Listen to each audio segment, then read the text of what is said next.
আরজিকর কাণ্ডের তদন্তে সিবিআইকে দেখা গিয়েছিল 3D ম্যাপিং এর সাহায্য নিতে। যে জায়গায় ধর্ষণ ঘটনা ঘটেছিল সেই রুম, তার আশপাশের অংশ এবং যে বাড়িতে এই ঘটনা ঘটেছিল সেই জায়গায় 3D ম্যাপিং এর জন্য বিশেষ যন্ত্র বসান সিবিআই এর আধিকারিকরা। এবার সেই 3D ম্যাপিং দেখা গেল কলকাতা পুলিশের তদন্ত প্রক্রিয়ার মধ্যেও।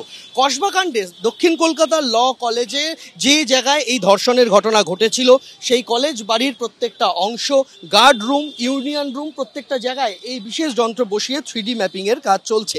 গোটা কলেজ বিল্ডিংটাকেই প্লেস অফ অকারেন্স ধরে নিয়ে নিরাপত্তা রক্ষীর ঘর, ইউনিয়ন রুম, গার্ড রুম, প্রত্যেকটা অংশে ত্রিমাত্রিক ছবি তোলা হচ্ছে। ক্রাইম সিনের বিস্তারিত মডেল এটার মাধ্যমেই তৈরি করা হবে, সেরকমটাই তদন্তকারীদের বক্তব্য। তদন্তের পুঙ্খানুপুঙ্খ বিশ্লেষণের কাজে এই 3D ম্যাপিং অত্যন্ত গুরুত্বপূর্ণ বলছেন তদন্তকারীরা। এই স্ক্যানারে ফটোগ্রামেট্রি টেকনোলজি ব্যবহার করা হচ্ছে, যার মাধ্যমে এই ত্রিমাত্রিক ছবিটা উঠে যাবে।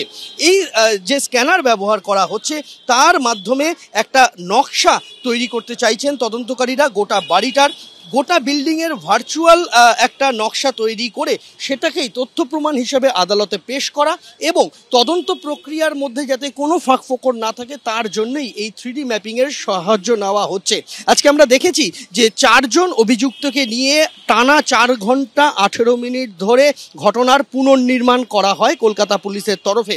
4 অভিযুক্তকে এই কলেজ বাড়ি থেকে বের করে নিয়ে যাওয়ার পরই কলকাতা পুলিশের গোয়েন্দারা এই 3D ম্যাপিংয়ের কাজ শুরু করেন। যে 3D ম্যাপিং কলেজের প্রত্যেকটা কোনায় কোনায় এই বিশেষ যন্ত্র বসিয়ে এবং যে ঘরে ঘটনাটা ঘটেছিল সেই ঘরের বাইরে, ঘরের ভেতরে প্রত্যেকটা কোনায় আলাদা আলাদাভাবে এই 3D ম্যাপিং তৈরি করা হচ্ছে। একটা চিত্র তৈরি করতে চাইছেন যেটা পরবর্তীতে তথ্য প্রমাণ হিসেবে আদালতে পেশ করা হবে, এমনটাই বলছেন কলকাতা পুলিশের তদন্তকারীরা।